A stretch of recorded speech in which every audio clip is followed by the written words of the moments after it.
ngobrol inspiratif bareng saya berlanjut lagi. Kali ini saya bersama Pak Andi. Nah, ini kali ini kita bicara tentang HACCP. Betul. Ya, Hazard Analysis Critical Control Point. Nah, ini nggak umum di masyarakat, ini nggak umum. Kalau bukan orang hotelier ya, orang hospitality, kemungkinan nggak paham tentang hal ini. Ya. Betul. Kita bicara ini untuk adik-adik maupun para pekerja hotel. Bahkan pekerja hotel pun belum tentu paham. Tidak semuanya paham. Iya kan. Apalagi yang kalau hotel berbintang memang sudah wajib ya.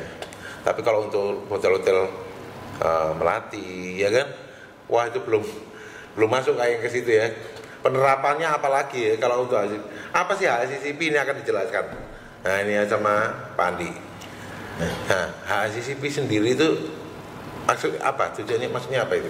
Oke, terima kasih Pak Beri. Jadi gini, HACCP itu sebetulnya itu suatu kondisi tahun 1800-an pertama kali di NASA di Amerika terutama itu sudah mulai diadakan suatu proses bagaimana proses kita menyiapkan suatu makanan agar makanan itu aman dan nyaman untuk orang-orang yang bepergian jauh terutama di luar daripada kondisi yang tidak semestinya, contohnya di bulan itu 1800. Tapi 1716 sampai 1727 itu sebetulnya sudah ada di Spanyol. Cuma tidak pernah dipakai itu karena apa? Karena masih belum ada dasar hukumnya atau dasar akuasinya yang bisa menguati daripada HACCP sendirinya di NASA tahun 1800-an. Belum familiar 1800-an. Tapi 17 itu sudah ada. 1717 sampai 1726 sudah ada di Spanyol.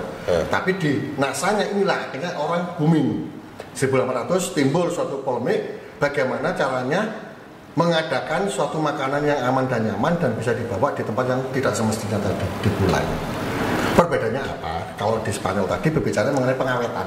Nah, tapi kalau di HACCP sendiri di NASA 1800 itu berbicara mengenai proses pengawetannya.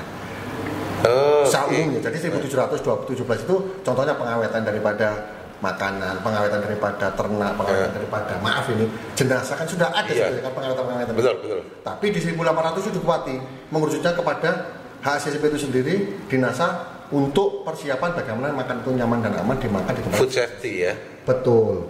Gitu seperti itu. Oke. Kalau itu pertama kali saya mempelajari itu waktu saya akan bekerja di kapal pesiar. Betul. Karena itu wajib. Betul. Ya, HACCP harus punya sertifikat HACCP kan gitu ya. Betul. Apalagi begitu nyampe di sana di dalam kapal dalam 1 tahun itu dalam satu kontrak ya 10 bulan itu ada sekitar berapa ya 5-6 kali saya harus pelatihan di dalam kapal itu untuk pelatihan HACCP lanjutan dan itu memang mendetil sekali ya gitu. Semendetil apa itu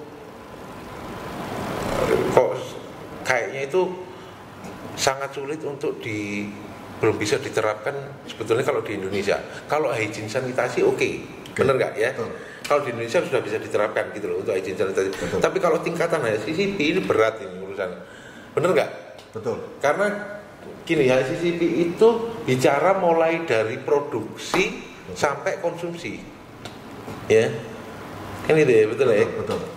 Jadi contoh budidaya ikan, budidayanya di mana, dikasih makan apa dan sebagainya, ya kan? Sampai umur berapa, terus dioper ke ini cara apa?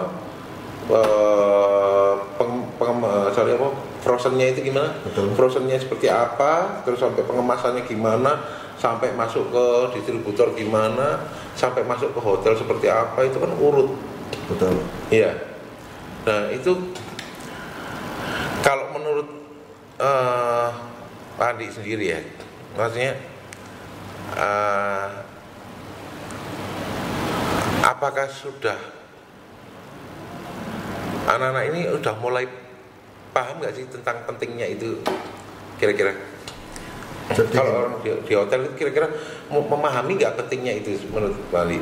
Jadi gini, tadi yang disampaikan Pak Beri betul. Jadi sebetulnya HACCP itu ada acuan khususnya.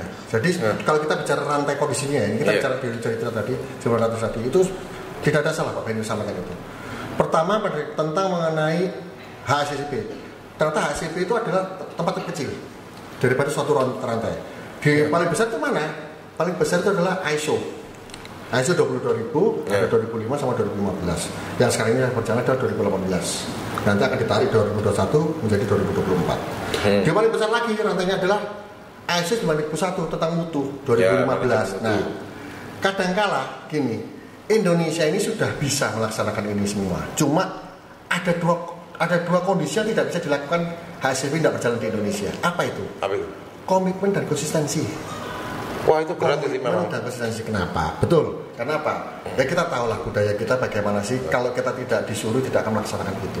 Padahal kalau kita bicara mengenai impact atau dampaknya, sekali kita melakukan suatu kesalahan simple saja, itu apa? Kan terjadi suatu kondisi yang membahayakan diri kita dan orang lain. HACCP, Hazard Analysis Critical Control Point, itu sudah jelas. Hazard Analysis Critical Control Point. Analisis berarti proses daripada penganalisaan atau proses daripada alur. Tapi kalau food safety, proses pelaksanaan, proses pelaksanaan pekerjaan. Jadi kalau HACCP ini lebih banyak ke masalah dokumen. Contohnya dokumen daripada temperatur suhu, dokumen pemasakan, berapa lama dimasak, alurnya penerimaan barang bagaimana macam-macam dari betul. Jadi mulai dari bahkan sayuran itu setiap hari dia disiram dengan apa dan sebagainya, suhu airnya berapa. Betul. Iya kan? Termasuk si anak itu sendiri atau si objek itu sendiri bagaimana cara memperlakukannya. Dia sudah pakai alat pelindung diri atau enggak? Contohnya pakai hairnet, pakai masker, pakai kacamata yang clear itu untuk memasak sananya. Pakai hand glove, pakai apron, pakai set towel semuanya. Hal-hal semacam itu kadangkala orang kita masih belum konsisten, Pak. Tapi kalau ini dijalankan, semua preventif ini akan timbul dan akan menjadi suatu acuan, menjadi suatu kewajiban dengan kondisi aman. Itu yang mungkin untuk Indonesia perlu proses. Tapi proses itu juga tidak bisa lama karena dalam kondisi seperti ini juga kita melihat ada yang bisa sukses, ada yang tidak karena satu konsistensinya tidak jalan. Hotel terutama, restoran terutama, jelas-jelas produksinya adalah produksi tentang makanan, tidak ada yang lain. Kalau untuk kamar itu adalah suatu kondisi yang menyampaikan mengenai fasilitas. Tapi kalau makanan itu ada bicara mengenai proses produksi yang dinikmati orang secara langsung, betul ya? Betul. Kalau kamar itu dinikmati secara orang secara tidak langsung, tidur dulu baru bisa merasakan nikmat, ya kan? Tapi kalau udah bicara makanan itu sudah kelihatan betul produknya. Ini layak atau tidak, pantas atau tidak, hygiene atau tidak, atau bersih atau tidak, itulah semuanya. Berarti kan kaitannya bukan hanya HACCP ini kan bukan hanya tentang kesehatan, ya. Betul. Berarti kan dinas terkaitnya dinas kesehatan, kan. Betul. Gitu ya. Kalau untuk urusan hospitality, perhotelan atau hotelier, urusannya dengan dinas pariwisata, ya. Betul. Tapi juga kan kaitannya dengan BPOM. Betul. Iya. Betul. Semua itu terkait. Jadi cuman yang menjadi lebih merepotkan itu ketika pola pikir masyarakat belum sesadar itu. Betul nggak? Betul. Ya.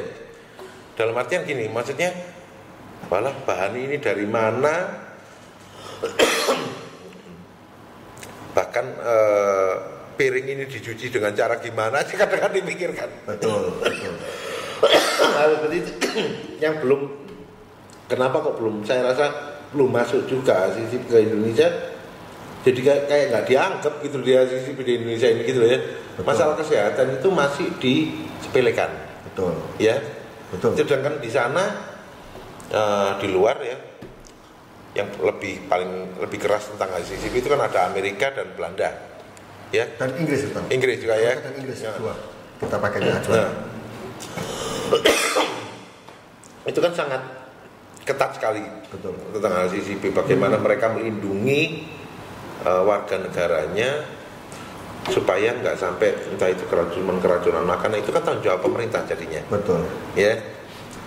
Cuman kalau di sini untuk acuan HACCP ini, acuannya sekarang ini sampai seberapa, Mas? Jadi maksudnya sampai kepentingan sampai seberapa sih kira-kira kalau kita mempelajari sebuah HACCP ini maksimalnya?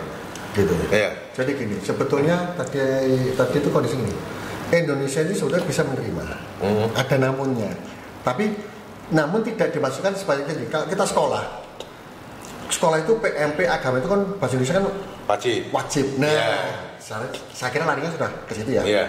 HACCP belum, hanya poin-poin tertentu yang bisa dikatakan wajib apabila dibutuhkan. Contohnya untuk perizinan. Kalau enggak, salah satu syarat perizinan. Nah, hanya sebagai menggugurkan suatu kewajiban agar perizinan ini timbul keluar karena ada suatu syarat tadi, salah satu syarat tadi, begitu. Tapi bukan suatu kewajiban mutlak atau baku.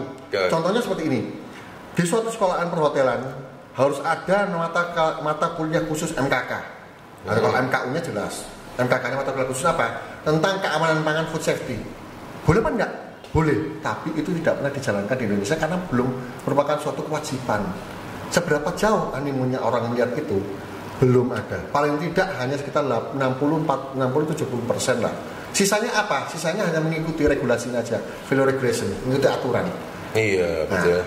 Kecil sekali loh. Jadi belum sampai ke tingkat kesadaran masalahnya. Jauh. Kalau saya bilang jauh, kenapa saya bilang mengatakan jauh? Karena saya sendiri punya suatu statistik metrik yang mana metrik ini bisa dilihat sampai jauh mana sih orang ini melihat dalam kondisi kepentingannya.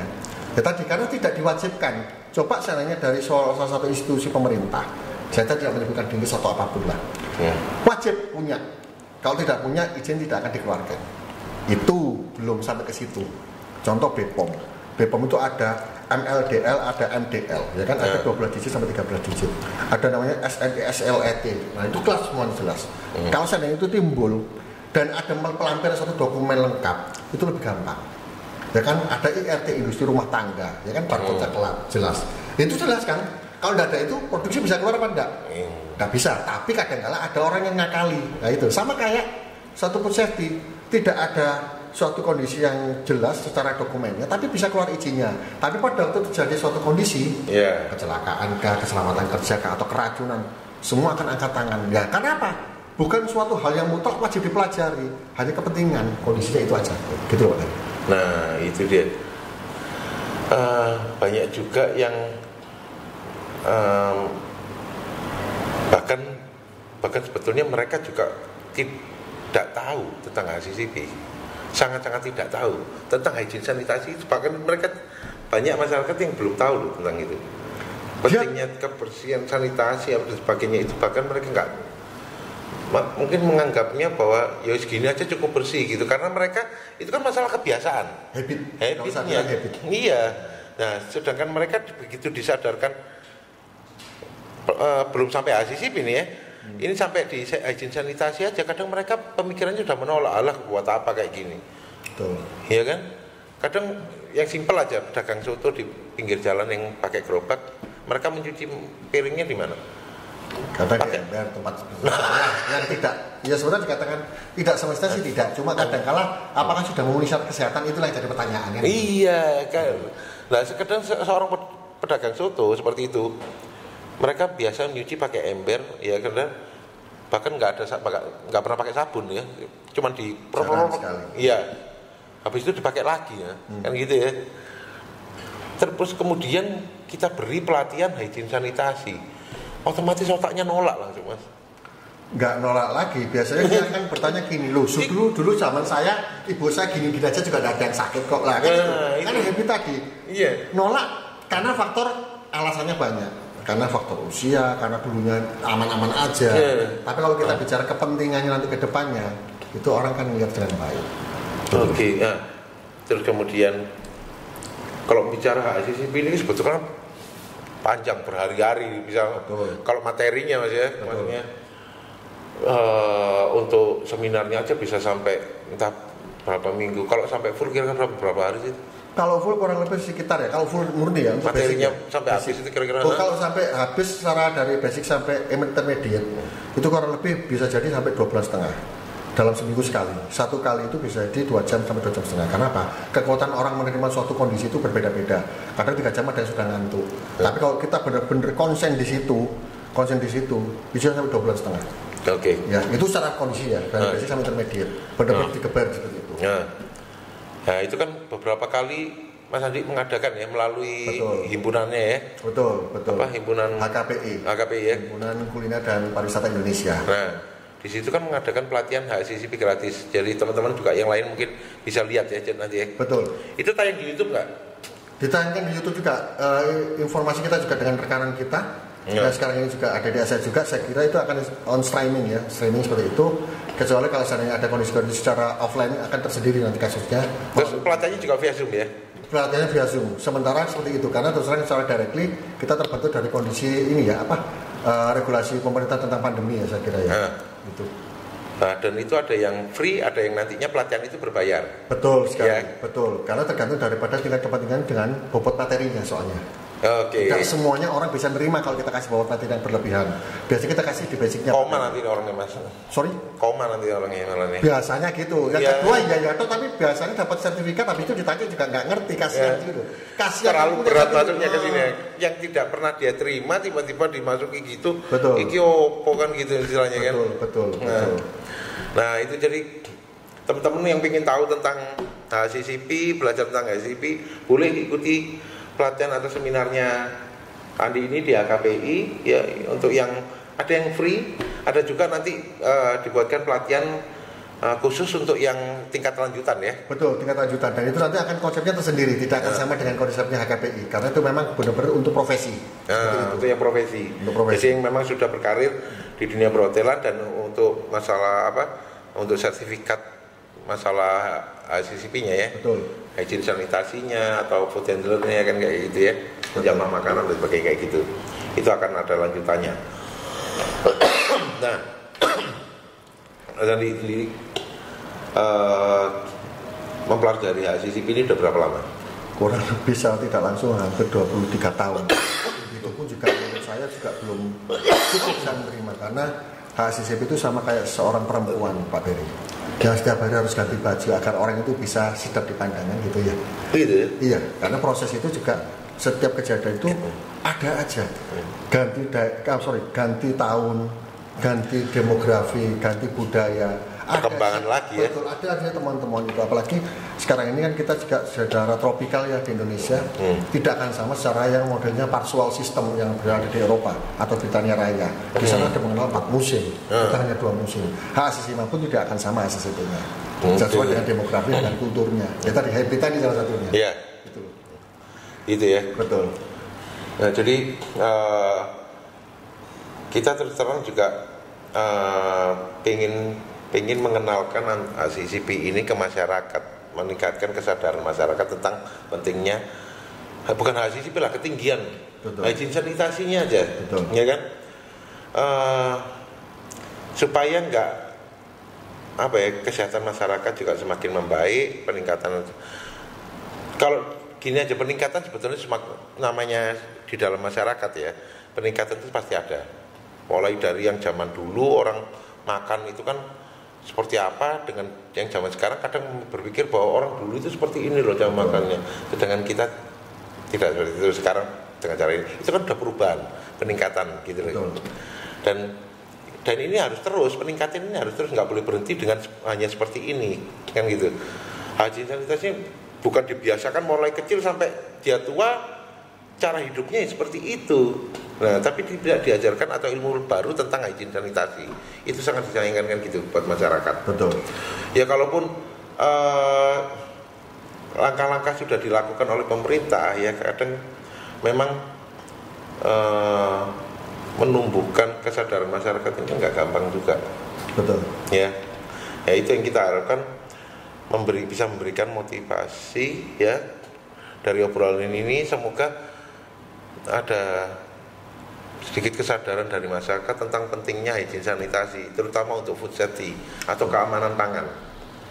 Nah itu, kalau di dalam dunia kuliner itu kan kita mengenal keamanan pangan, bagaimana mulai dari penjamah makanan ya, penjamah makanan, sampai untuk penjamah makanan aja ada sertifikatnya gitu loh, untuk boleh penjamah makanan gitu, sampai begitu ininya. Cuman detailnya lah ya, tapi kan itu untuk tingkatan yang lebih tinggi kan gitu. Tapi untuk masyarakat bawah ini kan juga penting harusnya. Iya. Betul. Soalnya gini, kadang-kala orang itu melihatnya ada dua ya. Kalau menurut saya nih ya, kondisinya sekarang ini orang itu hanya melihat dua biaya tidak pernah bisa turun, biaya hidup sama biaya kesehatan. Betul. Nah, kadang-kala yang dilihat hanya biaya hidupnya. Akhirnya cara ngolah makanan ini pun asal-asalan. Padahal di belakang ini ada supply demand-nya ya, biaya kesehatan. Nah kalau sudah sakit ini biaya kesehatan juga tidak bisa turun ini. Nah apa mau keracunan dulu baru sadar. Ya contoh lah cerita orang dikasih kondisi masuk ke suatu kebun binatang, dikasih 60% tidak mau bayar, dikasih gratis orang berbondong-bondong ke kebun binatang, dibukalah itu kandangnya singa, semua orang berebut untuk ingin keluar, berapapun dibayar. Nah, itulah hukum supply demand-nya.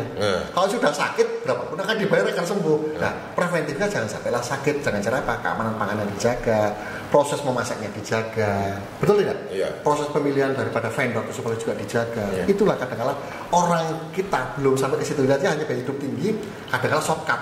Apapun di shortcut, padahal itu juga berbahaya bagi kesehatan. Itu loh kadang-kala ini kita takut. Iya. Berarti kan kuncinya itu kan dari memang harus dibentuk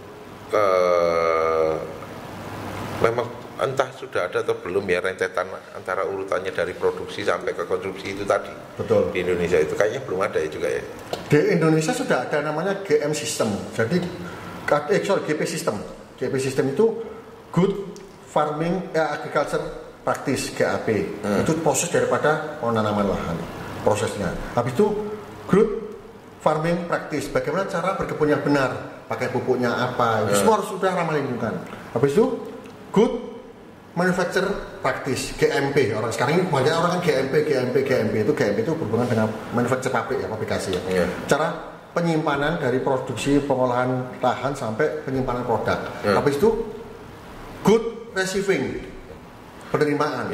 Good Retail, Good Distribusi. Banyak sekali, ada 9 kita punya sistem.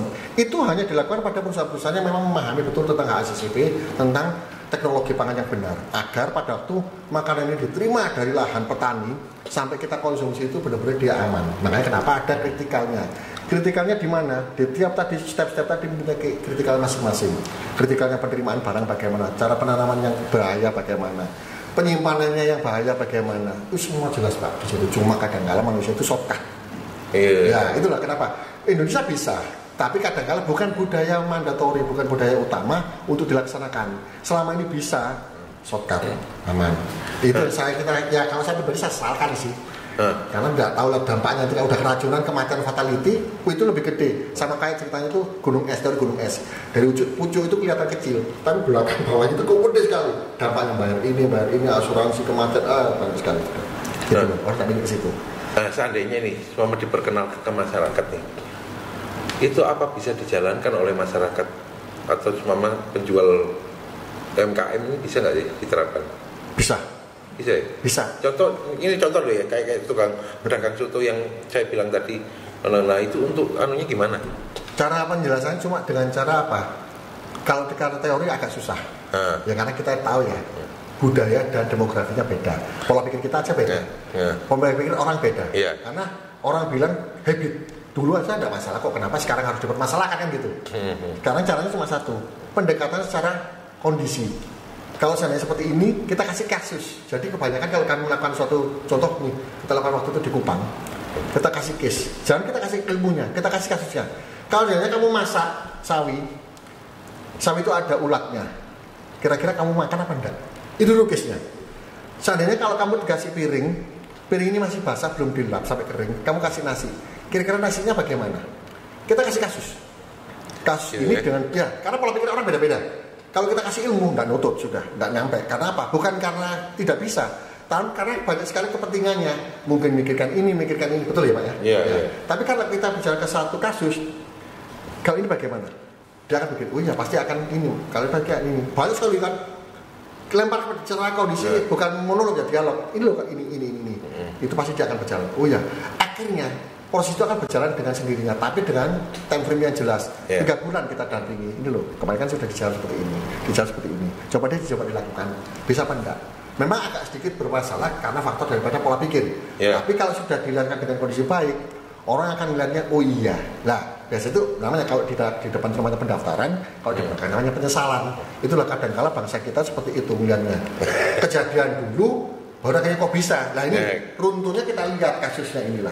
Kalau untuk kalau saya untuk ini UMKM, saya kira bisa dilakukan dengan cara dikasih edukasi dengan cara kasus, bukan pendidikan tapi kasus. Latihan kasus ya.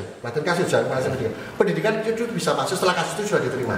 Contoh kasih kasus teori tentang rangka kalimat atau tentang efek domino atau teori tentang duri ikan. Itu banyak kita lakukan itu.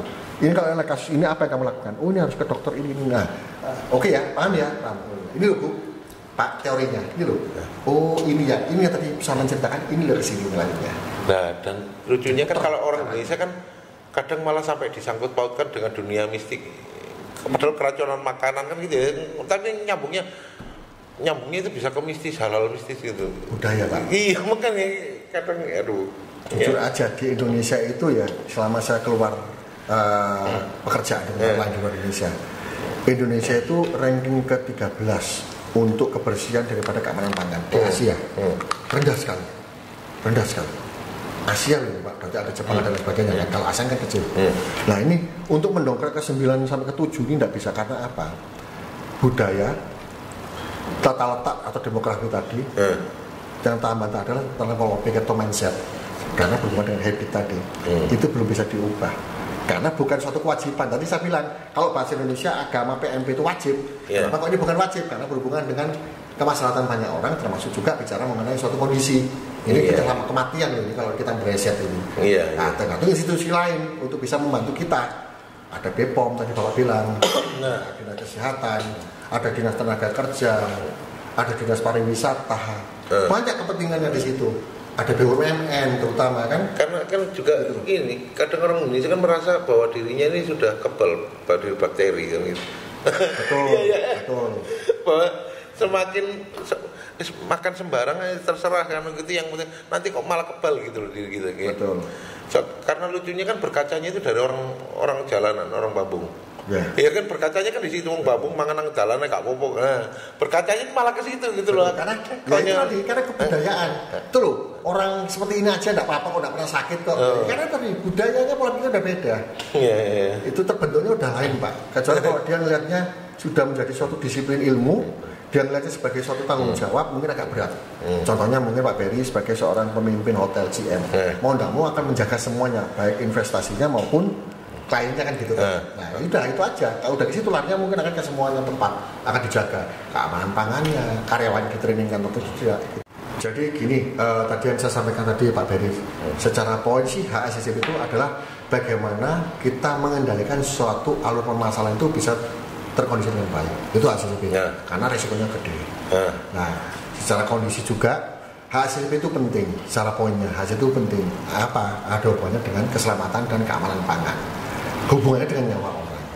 Yang berikutnya, kenapa HACCP itu wajib dipelajari? Karena perubahan zaman ini setiap hari itu, setiap tahun itu berubah. Tentang kondisi makanan, kondisi apapun juga. Kesadaran masyarakat juga harus meningkat kan? Kesadarannya harus meningkat dan dipahami betul kalau ini bukan hanya sebagai pengetahuan secara umum, tapi benar-benar bisa dilakukan di lapangannya nanti. Seperti itu aja sih. Wajib, kalau saya bilang wajib. Oke, menarik kali ya obrolan kita. Yaitu mungkin orang yang baru lihat ini agak bingung juga, ngobrol apa HACCP gitu loh. Melihat judulnya mungkin nanti akan bingung gitu, tapi ya ini yang harus dipahami tentang HACCP, tentang keamanan pangan dan sebagainya, pengendalian dan sebagainya itu tadi ya. Kalau mau ikut pelatihannya lebih lanjut apa dan sebagainya, ada yang free ya. Betul. Bisa ikut di HKPI melalui Zoom. Melalui Zoom bisa, kemudian atau kalau yang udah mau tingkat lanjutan, materinya lebih lanjut, boleh nanti ada yang, kalau itu yang berbayar malah. Betul, yang berbayar dan teknisnya akan tersendiri. Cara pokok materinya kan beda. Jangan gratis terus. Betul. Ya. Karena keilmuan pun juga perlu proses. Nah, ilmu juga terus perlu nambah kan gitu ya. Betul. Bagaimanapun namanya kesehatan, ilmu juga harusnya nggak murah semua itu, ya.